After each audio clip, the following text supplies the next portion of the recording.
नमस्कार विद्यार्थियों, मैं डॉक्टर अमित सिंह पुनः एक नए वीडियो के साथ आप सबके सम्मुख उपस्थित हूँ। और आज हम लोग बात करेंगे हड़प्पा सभ्यता के संदर्भ में। और जैसा कि हम लोग पूर्व के लेक्चर्स में देख रहे थे, हम लोगों ने भारतीय संस्कृति के संदर्भ में बात की। आपका जो प्रथम प्रश्न पत्र है BA थर्ड ईयर का, जिसमें कि हमें संस्कृतियों के संदर्भ में अध्ययन करना है। और इन संस्कृतियों के अध्ययन के संदर्भ में हमने पूर्व में बात की थी, संस्कृतियों में सभ्यताएं क्या हैं। हमने देखा भारतीय संस्कृति क्या है, उसकी परिभाषाएं क्या हैं, उनकी विशेषताएं क्या हैं, उसके संदर्भ में हम लोगों ने पूर्व में बात कर ली है। आज हम लोग बात करेंगे हड़प्पा सभ्यता के संदर्भ में और देखेंगे कि हड़प्पा सभ्यता जो कि विश्व की एक प्रमुख सभ्यताओं में शामिल है और भारत की प्रथम नगरीय सभ्यता है। और बहुत लंबा समय ऐसा था जिसमें माना जाता था जब भारत में इतिहास लेखन का प्रारंभ होता है और उस प्रारंभिक दौर में जब ब्रिटिश उपनिवेशिक काल यहाँ पर आता है, ब्रिटिश उपनिवेश यहाँ पर स्थापित होता है, ब्रिटिश उपनिवेशिक दौर यहाँ पे रहता है, उस दौर में ये मान्यता थी कि भारत में किसी भी प्रकार की कोई सभ्यता विद्यमान नहीं थी। लेकिन हड़प्पा सभ्यता के मिलने के पश्चात विश्व के जितने भी लोग थे जिनके अंदर ये भ्रम था कि भारत में कोई सभ्यता विद्यमान नहीं थी, वो भ्रम टूट जाता है और विश्व को एक ऐसी सुव्यवस्थित, एक ऐसी विशाल भूभाग में फैली होने वाली एक ऐसी सभ्यता जो विश्व की सभ्यताओं में बहुत उत्कृष्ट है प्राप्त हो जाती है। और उसके मिलने के पश्चात भारत की एक अपनी प्रमुख सभ्यता के तौर पर ये स्थापित होती है। और आज भी सभ्यता के अंश हमें भारतीय संस्कृति में दिखाई पड़ते हैं। और आज हम लोग उसी हड़प्पा सभ्यता के संदर्भ में बात करने जा रहे हैं। आज हम लोग बात करेंगे कि हड़प्पा सभ्यता का कैसे जानकारी हुई, हड़प्पा सभ्यता का उद्भव विकास कैसे हुआ और हड़प्पा सभ्यता को और किन किन नामों से हम पुकार सकते हैं, और साथ ही साथ इसकी और भी टर्मिनोलॉजी को हम समझने की कोशिश करेंगे। तो हड़प्पा सभ्यता आपने शायद पूर्व में इसको पढ़ा होगा, अगर आप BA पार्ट 1 में थे तो आपने इसको समझा होगा। और इसको एक और नाम से जाना जाता है, एक और क्या, इसको कई नामों से जाना जाता है। पहले हम लोग नामकरण के संदर्भ में बात कर लेंगे, उसके बाद क्रमानुसार आगे बढ़ेंगे। तो हड़प्पा सभ्यता की जो खोज है वो 1921 में हड़प्पा नामक पुरास्थल से होती है। हड़प्पा पहला पुरास्थल था जिसकी खोज दयाराम साहनी ने सर जॉन मार्शल के नेतृत्व में की थी। सर जॉन मार्शल कौन थे? सर जॉन मार्शल उस समय के डायरेक्टर जनरल थे भारतीय पुरातत्व सर्वेक्षण विभाग के। अब आपके मस्तिष्क में प्रश्न आया होगा कि भारतीय पुरातत्व सर्वेक्षण विभाग क्या है। तो 1861 में अलेक्जेंडर कनिंघम की अध्यक्षता में एक आयोग का गठन हुआ था जिसका नाम था भारतीय पुरातत्व सर्वेक्षण विभाग। और इसके गठन के पीछे का जो कारण था वह था भारत में व्याप्त संस्कृतियों एवं सभ्यताओं का अध्ययन करना और उनकी देख रेख रख रखाव का कार्य करना। और आज भी ये संस्था भारत में प्राप्त होने वाली विभिन्न संस्कृति, सभ्यताओं और पुरास्थलों की देख रेख, उनके प्रिजर्वेशन, कंजर्वेशन और साथ ही साथ उनकी प्रदर्शनी का कार्य करती आ रही है। और इसी के माध्यम से विभिन्न पुरातात्विक अवशेषों, विभिन्न पुरातात्विक स्थलों का संरक्षण का काम हो रहा है। तो 1861 में अलेक्जेंडर कनिंघम के माध्यम से इस पुरातात्विक सर्वेक्षण विभाग का गठन हुआ था। और सर जॉन मार्शल उस दौर में 1905-06 के आसपास सर जॉन मार्शल इसके अध्यक्ष होते हैं। और उन्हीं के नेतृत्व में 1921 में दयाराम साहनी जी के माध्यम से पाकिस्तान के पंजाब प्रांत में रावी नदी के किनारे हड़प्पा नामक एक पुरास्थल हमें प्राप्त होता है। और इस पुरास्थल के मिलने के पश्चात 1920 में पुनः एक नवीन पुरास्थल जिसको कि हम मोहनजोदाड़ो के नाम से जानते हैं वो प्राप्त होता है। राखाल दास बनर्जी महत्वपूर्ण भूमिका निभाते हैं। और ये दोनों पुरास्थल, मोहनजोदाड़ो पाकिस्तान के सिंध प्रांत में है, सिंधु नदी के किनारे है, और ये दोनों ही पुरास्थलों की प्राप्ति के पश्चात ये जानकारी होनी शुरू हो जाती है और ये पूरे विश्व में इस पर चर्चा होने लगती है और विश्व के जितने भी इतिहासकार हैं इसकी तरफ रुख कर लेते हैं और अध्ययन करने के लिए अग्रसर हो जाते हैं। इसके पूर्व सारे विद्वानों का जो ध्यान था वो मिस्र और मेसोपोटामिया जैसी सभ्यताओं के प्रति था, लेकिन जैसे इन दोनों नगरों की खोज होती है और इन दोनों नगरों की जानकारी होती है विश्व के इतिहासकारों को, तो उनके आकर्षण का केंद्र सिंधु सभ्यता हो जाती है, जो आज भी लगातार बनी रही है। आज भी विश्व के विभिन्न भागों से विद्वान इस क्षेत्र में काम कर रहे हैं। तो इन दोनों नगरों की जानकारी होती है और जानकारी के पश्चात ये निकल करके आता है कि ये कोई विशाल नगरीय सभ्यता है और फिर इसके अध्ययन का काल प्रारंभ होता है और उसके बाद लगातार विभिन्न क्षेत्रों में अध्ययन होता है, विभिन्न समय में अध्ययन होता है और बहुत सारे पुरास्थल आज तक खोद करके निकाले गए हैं। और न सिर्फ भारत में, न सिर्फ पाकिस्तान में, बल्कि बाद में भारत में और साथ ही साथ अफ़गानिस्तान के इलाके में ये सभ्यता हमें दिखाई पड़ती है। भारत के एक विस्तृत भूभाग में सभ्यता फैली हुई है, पाकिस्तान में सिंध, पंजाब और बलूचिस्तान के क्षेत्र में फैली हुई है, अफ़गानिस्तान में ये फैली हुई है और एक लंबे भूभाग को ये कवर करती है। तो ये सभ्यता जब मिली तो सबसे पहले, क्योंकि पुरातात्विक एक प्रणाली है कि जो सबसे पहला पुरास्थल जहाँ पर किसी सभ्यता या संस्कृति की जानकारी होती है तो उसके नाम पर सभ्यता या संस्कृति का नामकरण कर दिया जाता है। तो क्योंकि हड़प्पा नामक स्थान से इसकी पहली जानकारी मिली तो इसीलिए इस सभ्यता को हड़प्पा कह देना प्रारंभ कर दिया गया। और एक और चीज़ है जो कि हम इस वार्तालाप में अक्सर मेरे मुंह से निकलेगा, वो है संस्कृति और सभ्यता। इसलिए क्योंकि हड़प्पा को अगर हम संस्कृति भी कहें तो भी जायज़ है और हड़प्पा को हम सभ्यता कहें तो भी जायज़ है। दोनों ही नाम इसके लिए, दोनों ही टर्म इसके लिए यूज़ किए जा सकते हैं। जैसा कि हम संस्कृति और सभ्यताओं के संदर्भ में जब बात कर रहे थे तो मैंने बताया था कि हर जो संस्कृति होती है वो अपने जब विकसित स्वरूप को प्राप्त कर लेती है तो एक सभ्यता के रूप में परिणित हो जाती है। तो हड़प्पा भी सांस्कृतिक काल से गुजरते हुए जब विकसित स्वरूप ग्रहण कर लेता है, वहाँ पे भौतिक स्वरूप दिखने लगता है, नगरीय व्यवस्था का डेवलपमेंट हो जाता है, नगरीय व्यवस्था दिखाई पड़ने लग जाती है, तब वो एक सभ्यता के तौर पर दिखाई पड़ने लगता है। तो वो हम बात करेंगे जब उद्भव विकास के संदर्भ में, तो मैं इसको बताऊंगा कि क्यों हम इसको संस्कृति और सभ्यता दोनों कह सकते हैं। तो क्या होता है कि एक विभिन्न भूभागों में ये सभ्यता फैल जाती है और हड़प्पा इसका प्रारंभिक नाम रख दिया जाता है। लेकिन बाद में जब देखा जाता है कि और भी क्षेत्रों में सभ्यता की विस्तार दिखाई पड़ रहा है, खासकर सिंधु नदी के किनारे बहुत सारे पुरास्थल दिखाई पड़ रहे हैं, तो इस वजह से मोहनजोदाड़ो भी सिंधु नदी के ही किनारे था, तो इस वजह से क्या होता है कि इसको एक और नाम दे दिया जाता है, वो है सिंधु नदी घाटी सभ्यता। इसका एक नाम और हो जाता है, वो क्या है? सिंधु नदी घाटी सभ्यता। जैसा कि सभ्यताओं के संदर्भ में आप लोगों ने पहले भी पढ़ा होगा कि विश्व की जितनी भी सभ्यताएं, प्रमुख सभ्यताएं हैं, वो किसी न किसी नदी के किनारे आपको मिलेंगी। चाहे वो मिस्र की सभ्यता जो कि नील नदी के किनारे है, चाहे वो मेसोपोटामिया की सभ्यता जो कि दजला और फरात नदी के किनारे है, वैसे ही एक सभ्यता सिंधु नदी के किनारे मिलती है जिसको कि हम हड़प्पा या सिंधु नदी घाटी सभ्यता के नाम से भी जानते हैं। तो एक और नाम इसका बोला जाने लगा विद्वानों के द्वारा, वो नाम था सिंधु नदी घाटी सभ्यता। अब क्योंकि विश्व में, भारत में पहली बार मिल रही थी नगरीय व्यवस्था, इसीलिए विद्वानों ने इसको कहीं कहीं पे ये भी बोलना शुरू कर दिया, और वो क्या नाम था? प्रथम नगरीय सभ्यता। इसको प्रथम नगरीय सभ्यता के नाम से भी पुकारा जाता है।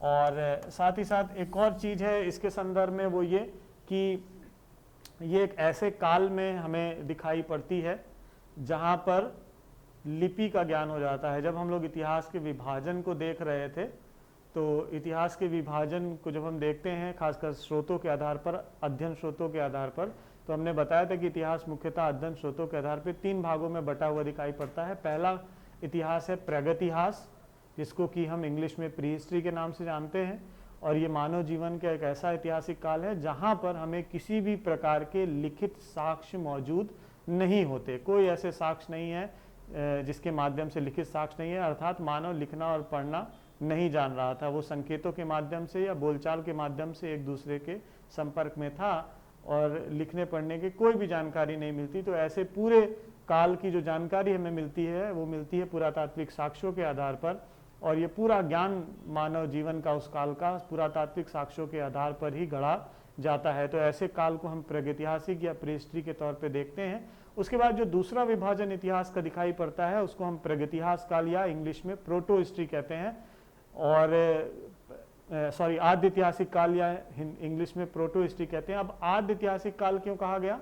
क्योंकि आधा इतिहास, आधा इतिहास का मतलब है कि लिखने की कला तो डेवलप हो चुकी थी, लिखने की जानकारी आ चुकी थी, लेकिन अभी तक हम लोग उस जानकारी को समझ नहीं पाए, हम लोग उस लिपि को नहीं पढ़ पाए जो कि उस दौर में लिखी जा रही थी। तो इसलिए ये हमारी असमर्थता है कि हम उसको ऐतिहासिक काल में नहीं रख पा रहे हैं। तो ऐसे काल में जहाँ पे लिपि का आविष्कार तो हो गया था लेकिन उस लिपि को पढ़ा नहीं जा सका, ऐसे काल को हम आद्य इतिहास या प्रोटो हिस्ट्री की श्रेणी में रखते हैं। तो ऐसा इतिहास हमें कहाँ से मिल रहा है? हमें मिल रहा है सिंधु सभ्यता या हड़प्पा सभ्यता से। तो इसीलिए सिंधु या हड़प्पा सभ्यता को हम प्रागैतिहासिक कालीन संस्कृति या सभ्यता के तौर पे भी जानते हैं। क्या बोलते हैं? आद्य ऐतिहासिक कालीन संस्कृति या सभ्यता, अर्थात इसको प्रोटो हिस्ट्री या आद्य इतिहास काल के साथ भी रखा जाता है। उसके अलावा ये एक ऐसी सभ्यता रही है जहां पर मानवों ने कांसे के धातु का प्रयोग प्रमुख रूप से किया है। कांसे का प्रयोग बहुत ज़्यादा मात्रा में यहाँ पे किया जाने लगा था, कांसे और तांबे का। तो ऐसे इसके प्रयोग की वजह से इस धातु के, इसको हम कांस्य युगीन सभ्यता के तौर पे भी देखते हैं। क्या बोलते हैं? कांस्य युगीन सभ्यता। तो ये इसके बहुत सारे नाम हमें दिखाई पड़ रहे हैं। एक और चीज़ है जो कि वर्तमान में चल रही है, इस पे शोध भी हो रहा है बहुत ज़्यादा, वो ये कि भारत में ये जो सभ्यता है वो सरस्वती नदी के किनारे मुख्य रूप से मिल रही है। हरियाणा और राजस्थान के क्षेत्र में सरस्वती नदी के किनारे इस सभ्यता का विस्तार या बहुत सारे पुरास्थल दिखाई पड़ रहे हैं। तो बहुत सारे विद्वानों का ये भी मत है कि इसको सिंधु सरस्वती सभ्यता भी कहा जा सकता है, और इसलिए सिंधु सरस्वती सभ्यता का प्रस्ताव आया क्योंकि भारत में सरस्वती नदी के किनारे ज़्यादातर सभ्यता मिल रही हैं। अब यहाँ पे प्रश्न वही आइडेंटिटी का है कि अगर हम इसको अचानक से सरस्वती कहना शुरू कर देंगे तो फिर एक आइडेंटिटी क्राइसिस हो जाएगी, पहचान की एक समस्या उत्पन्न हो जाएगी कि ये कहीं सिंधु से अलग तो नहीं या कोई दूसरी तो नहीं। उदाहरण के तौर पे अगर आपका नाम कुछ भी है, चुन्नू मुन्नू टुन्नू कुछ भी है, और अचानक से 30 साल 40 साल बाद आपके नाम को कुछ और प्रोनाउंस करना शुरू कर दिया जाए, कोई दूसरा आपका नाम बदल दे, तो समस्या फिर वही पहचान की आ जाएगी। लोग आपको पहचानने में असमर्थ हो जाएंगे कि ये वाकई में वही चुन्नू मुन्नू है या कोई और है। तो इसलिए हमेशा जो नामकरण होता है वो इस बात को ध्यान में रख के होता है कि सारी जो लोग हैं उसकी पहचान उससे जुड़ जाती है, और उस पहचान की जुड़ने की वजह से दोबारा नामकरण में बहुत समस्या आती है। इसीलिए उसके बहुत सारे नाम तो हो सकते हैं लेकिन नाम परिवर्तन एक बहुत जटिल प्रक्रिया है। तो सिंधु सरस्वत भी कहा जाता रहा है लेकिन अभी पूरी तरीके से इस नाम को एक्सेप्टेंस प्राप्त नहीं हुई। भारत में मूलतः इस नाम का प्रयोग किया जाता है लेकिन वर्ल्ड फर्टिलिटी अभी इसका प्रयोग इस तौर पे नहीं कर रही है। तो ये विभिन्न नामकरण हमें दिखाई पड़ते हैं। अब बेसिक क्योंकि हम लोग इंडियन कल्चर के अंतर्गत इस सभ्यता को पढ़ रहे हैं तो स्वाभाविक सी बात है, जब संस्कृति के अंतर्गत हम इसको देख रहे हैं, सभ्यता के रूप में इसको देख रहे हैं, तो हमारा जो बेसिक जो फंडा है वो ये जानने का है कि किस तरीके की जीवन शैली थी, कैसा मानवीय व्यवहार था, किस तरीके से चीज़ें बढ़ रही थी, भौतिक स्वरूप क्या था, कैसी चीज़ें थी जिसकी वजह से इसको सभ्यता की श्रेणी में रखा गया। ये सारी चीज़ें हमें जानकारी में लेना है। तो जब ये सभ्यता अपने अस्तित्व में आई, मतलब अस्तित्व का वो दौर जहाँ से इस सभ्यता की खोज हो गई, और उसके बाद धीरे धीरे सभ्यता के बहुत सारे पुरास्थल आ गए, बहुत सारे जगह पर इसका जानकारी हो गई, ये सभ्यता वेल नोन हो गई, और आज भी इस पूरे सभ्यता के संदर्भ में बहुत सारे काम हो रहे हैं। तो धीरे धीरे क्या हुआ, लगातार जैसे जैसे टेक्नोलॉजी चेंज होती गई, जैसे जैसे विद्वानों के ज्ञान का जो विस्तार है या ज्ञान का जो वो है पैराडिग्म वो चेंज होता चला गया, वैसे वैसे इसकी टर्मिनोलॉजी भी धीरे धीरे बदलती चली गई। जहाँ एक ऐसा दौर था जिसमें माना जाता था कि सिंधु सभ्यता का जो विकास हुआ है, जो उद्भव हुआ है, वो मिस्र और मेसोपोटामिया जैसी सभ्यताओं से हुआ है। बहुत सारे विद्वान जिनमें कि sir John Marshall, Mortimer Wheeler, sir Gordon Childe, इन सब का ये मानना था कि ये जो सभ्यता है इसका जो विकास हुआ है वो भारतीय उपमहाद्वीप में इसके विकास का कारण मिस्र और मेसोपोटामिया जैसी सभ्यताएं रही हैं। और ऐसा वो इसलिए मानते थे क्योंकि उनके दिमाग में या उनके पूर्व के जो लोग थे उन्होंने ये चीज़ें प्रेषित की थी कि भारत में कोई सभ्यता हो नहीं सकती, भारत एक असभ्य लोगों का देश है, भारत में ऐसी ऐसी ग्रामीण संस्कृतियां रही हैं, तो सभ्यता की जानकारी यहाँ पे या सभ्यता का जो विकास है वो यहाँ पे नहीं था। इस मानसिकता से वो लोग प्रेरित थे और उसी मानसिकता को बाद में थोपने का उन्होंने प्रयास भी किया। लेकिन ऐसा नहीं है कि पूरी तरीके से वही मानसिकता ही उनका आधार रही हो, उन्होंने कुछ तर्क भी दिए और उन तर्कों में उन्होंने कहा, खासकर मेसोपोटामिया की सुमेरिया सभ्यता से वो ज़्यादा निकट मान रहे थे सिंधु सभ्यता के उद्भव को। और उनका यह कहना था कि सिंधु सभ्यता जैसी नगरीय व्यवस्था क्योंकि सुमेरिया में भी थी और सुमेरिया में नगरीय व्यवस्था के साथ साथ लिपि का भी आविष्कार था, प्रशासन भी कार्य कर रहा था, बड़े बड़े भवन भी वहाँ पर दिखाई पड़ते हैं, साथ ही साथ एक प्रशासन की स्थिति भी वहाँ पे दिखाई पड़ती है, व्यापार वाणिज्य भी वहाँ पर बेहतर तरीके से हो रहा था। तो उसको मूल आधार बना करके और एक माइंडसेट था कि ज़्यादातर वेस्टर्न से पाश्चात्य जो जगह है, पाश्चात्य क्षेत्र है, वहाँ से जो सभ्यता का प्रसार है वो पूरब की तरफ हुआ है। तो इसीलिए सुमेरियन सभ्यता को उन्होंने आधार माना और कहा कि विदेशी प्रभाव के कारण सिंधु सभ्यता का विकास हुआ होगा। लेकिन बहुत सारे ऐसे विद्वान हैं जो ये मानते हैं कि भारत में जो ये सभ्यता है इसके विकास के पीछे कहीं ना कहीं यहीं की स्वदेशी संस्कृतियों का एक तरीके से हाथ रहा होगा और उसी का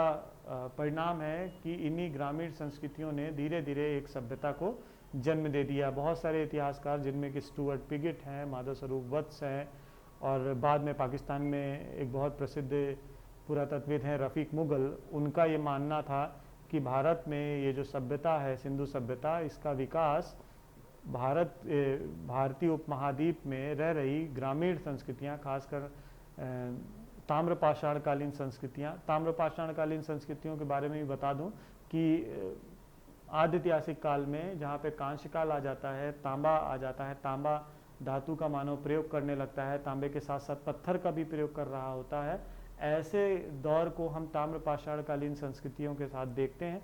और ताम्रपाषाणकालीन संस्कृतियों का जो प्रसार है वो सिंधु सभ्यता के पहले से लेकर के सिंधु सभ्यता के बाद तक दिखाई पड़ता है। ये पहले से लेकर के बाद तक ये ताम्रपाषाणकालीन संस्कृतियाँ सिंधु के साथ दिखाई पड़ती रहती हैं। तो उन्होंने इन ताम्रपाषाणकालीन और उसके पूर्व नवपाषाणकालीन संस्कृतियों को आधार माना और कहा कि इन्हीं संस्कृतियों की वजह से सिंधु सभ्यता का विकास हुआ। तो इस तरीके से दो प्रकार के उत्पत्ति के सिद्धांत सिंधु सभ्यता के संदर्भ में निकल करके आते हैं। कौन कौन से सिद्धांत आते हैं? पहला सिद्धांत आता है स्वदेशी उत्पत्ति का, विदेशी उत्पत्ति का पहला सिद्धांत आता है जो ये मानता है कि सिंधु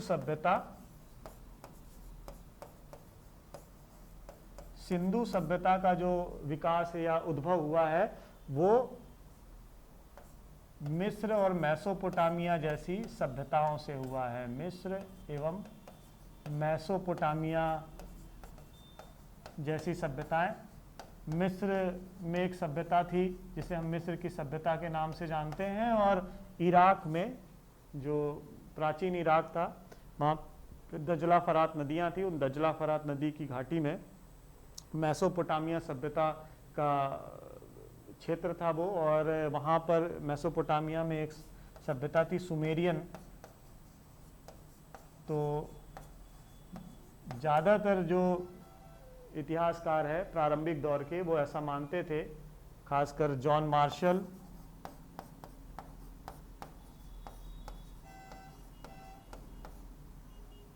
गार्डन चाइल्ड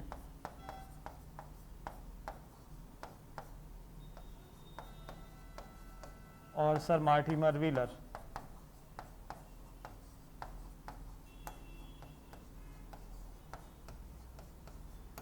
इन इनका ऐसा मानना था कि विदेशी उत्पत्ति सुमेरियन सभ्यता के कारण सिंधु सभ्यता का उद्भव हुआ है। लेकिन बाद में जब अध्ययन का दौर बढ़ता गया, देखा गया, तो क्या हुआ, एक नया थ्योरी साथ में आई, और वो थ्योरी थी इंडिजिनस थ्योरी, जो कि क्या मानती थी, स्वदेशी उत्पत्ति को इसके विकास के पीछे कारण मानती थी, उद्भव के पीछे कारण मानती थी। और स्टुअर्ट पिगेट, माधव स्वरूप,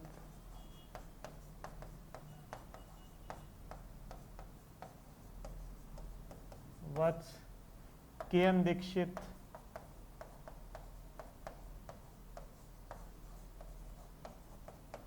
आर.एस. बिस्ट,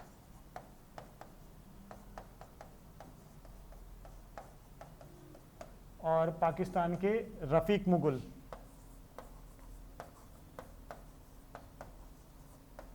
ये लोग ऐसा मानते हैं कि स्वदेशी उत्पत्ति हुई है, सिंधु का जो उद्भव हुआ है वो यहीं की ग्रामीण संस्कृतियों की वजह से हुआ है। तो धीरे धीरे जो ग्रामीण संस्कृतियां थी, एक और ये उदाहरण देते हैं मेहरगढ़ का भी। मेहरगढ़ बलूचिस्तान, पाकिस्तान के बलूचिस्तान में एक ऐसा पूरा स्थल है जहाँ पे नवपाषाण काल से लेकर के हमें सिंधु सभ्यता तक के साक्ष्य एक साथ दिखाई पड़ते हैं। और मेहरगढ़ के ही बगल में एक और शहर है नौसारो, वो मेहरगढ़ के एक्सटेंशन के तौर पे दिखाई पड़ता है। ये माना जाता है कि बाद में नौसारो एक शहर के रूप में डेवलप हो जाता है, जो कि सिंधु के एक शहर के रूप में भी दिखाई पड़ता है। तो नवपाषाण काल से लेकर के सिंधु सभ्यता तक के साक्ष्य इस मेहरगढ़ नामक पूरा स्थल से हमें मिलते हैं। और ऐसी छोटी छोटी बहुत सारी संस्कृतियां पाकिस्तान के क्षेत्र में मिलती हैं, जैसे कि ये जो स्वदेशी उत्पत्ति का जो सिद्धांत है उसको वो पुष्ट भी करती हैं। बहुत सारी छोटी छोटी संस्कृतियां पाकिस्तान में हमें दिखाई पड़ती है। पाकिस्तान के क्षेत्र में हमें जॉब, कुल्ली,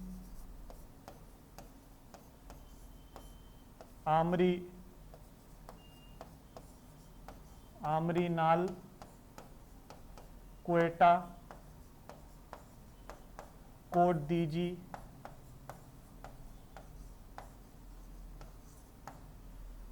भारत में कालीबंगा,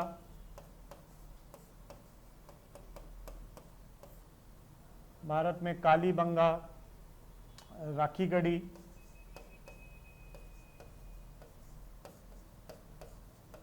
बनावली,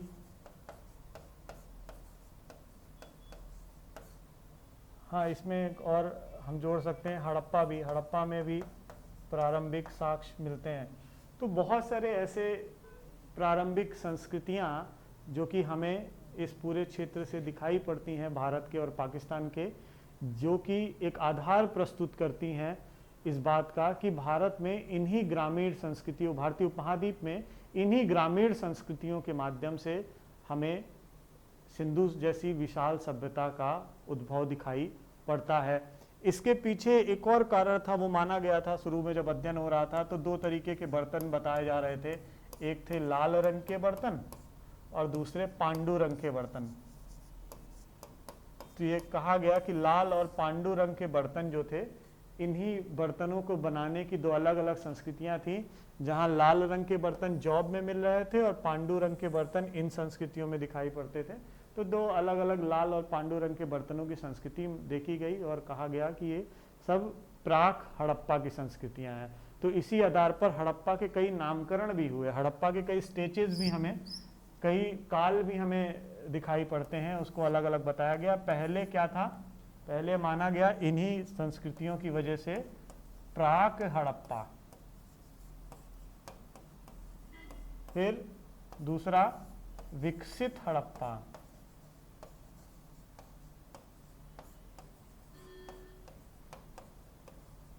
और तीसरा अंत हड़प्पा। ऐसे करके नामकरण हो गया। अगर आप इंग्लिश में देखें तो ये हुआ प्री हड़प्पा, इसको प्री हड़प्पा, इवॉल्व्ड हड़प्पा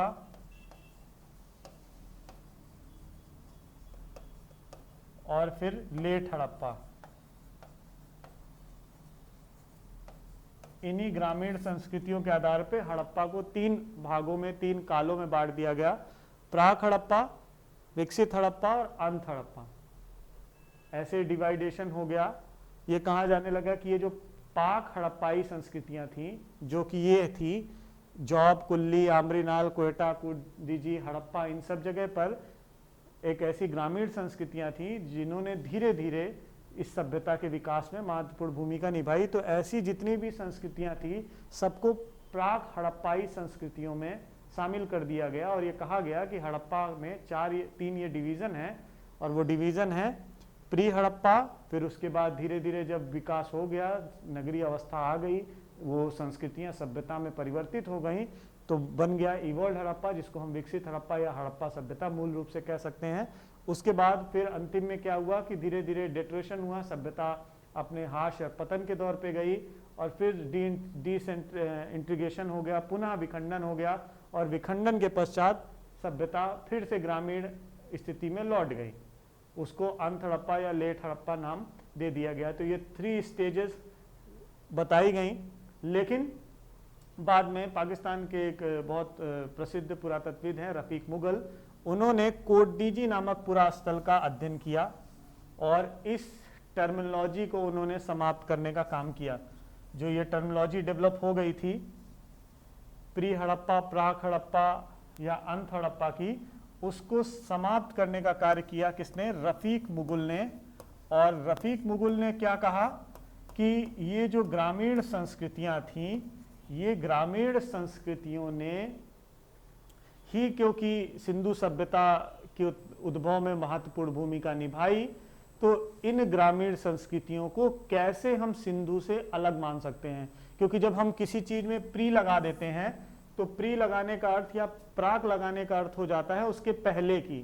तो जब उसके पहले की है तो उसके विकास में, उसके उद्भव में कैसे ये महत्वपूर्ण भूमिका निभा सकती है? उन्होंने कहा कि ये प्री नहीं है और इसको प्री कहना गलत है। उन्होंने कोडडीजी नामक पुरास्थल का अध्ययन किया, विभिन्न प्राप्त होने वाली मृदभांडों के आधार पर उन्होंने विश्लेषण करके ये एक निष्कर्ष निकाला कि ये जितनी भी ग्रामीण संस्कृतियां इस क्षेत्र में, पाकिस्तान के पंजाब, सिंध और भारत में मिल रही थी, मुख्यतः उनका जो अध्ययन का क्षेत्र था वो पाकिस्तान का ही क्षेत्र था, लेकिन उन्होंने उसी के अध्ययन पर बताया कि इन सभी संस्कृतियों को प्राक हड़प्पाई संस्कृति कहना गलत होगा। इसको जो वास्तविक नाम कहा जा सकता है वो नाम है प्रारंभिक हड़प्पा। उन्होंने इस प्राक के स्थान पर इसको प्रारंभिक हड़प्पा कहना ज़्यादा उचित माना और इंग्लिश में इसको हम अर्ली हड़प्पा कहते हैं। और बाद में फिर दूसरा जो नामकरण है वो विकसित हड़प्पा ही है और फिर उसके बाद आ जाता है अंत हड़प्पा। तो ये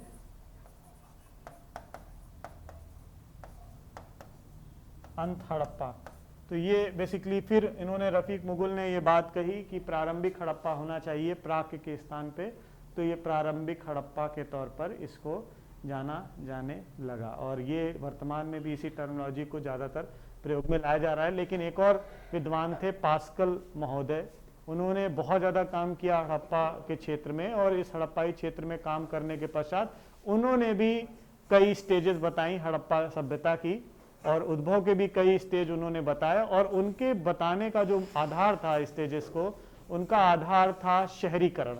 उन्होंने शहरीकरण को अपना आधार बनाया और उन्होंने भी 3 स्टेजेस बताई और वो स्टेजेस क्या थी? वो स्टेजेस थी प्री अर्बन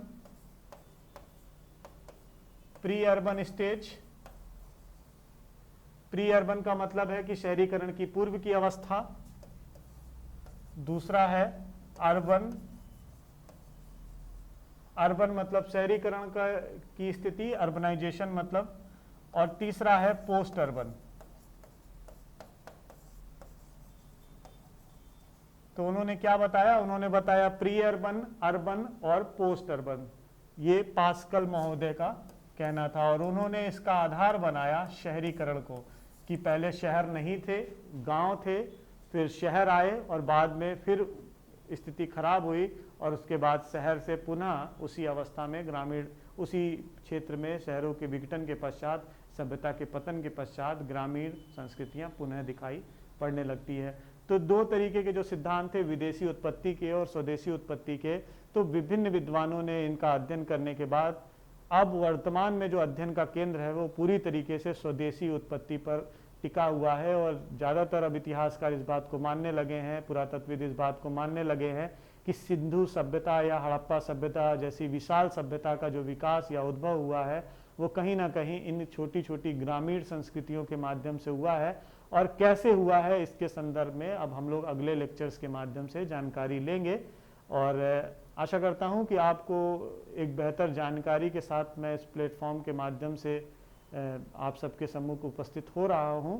और फिर से एक बार याद दिला दूं कि उड़ान द फ्लाई के इस चैनल को आप लाइक करें, शेयर करें, सब्सक्राइब करें ताकि ज़्यादा से ज़्यादा लोग जुड़े और एक बेहतर जानकारी सभी के साथ शेयर हो सके। और आशा करता हूं कि और भी बेहतर तरीके से मैं आपके सामने प्रस्तुत हो पाऊंगा और आने वाले जो लेक्चर्स होंगे उसमें और ज़्यादा इलस्ट्रेशन हम देने का कोशिश करेंगे और विजुअल्स की भी कोशिश करेंगे। और जैसे कि पहले भी हम लोग बात कर रहे थे कि जैसे जैसे टेक्नोलॉजी फ्रेंडली होते जाएंगे, टेक्नोलॉजी से यूज टू होते जाएंगे, वैसे और भी बहुत सारी चीज़ें आपको इस माध्यम से मिलेंगी और बहुत जल्दी हम लोग दोबारा दूसरे लेक्चर में आएंगे, आपसे मुलाकात करेंगे। तो आज के लिए बस इतना ही, अब मिलते हैं अगले लेक्चर्स में। धन्यवाद।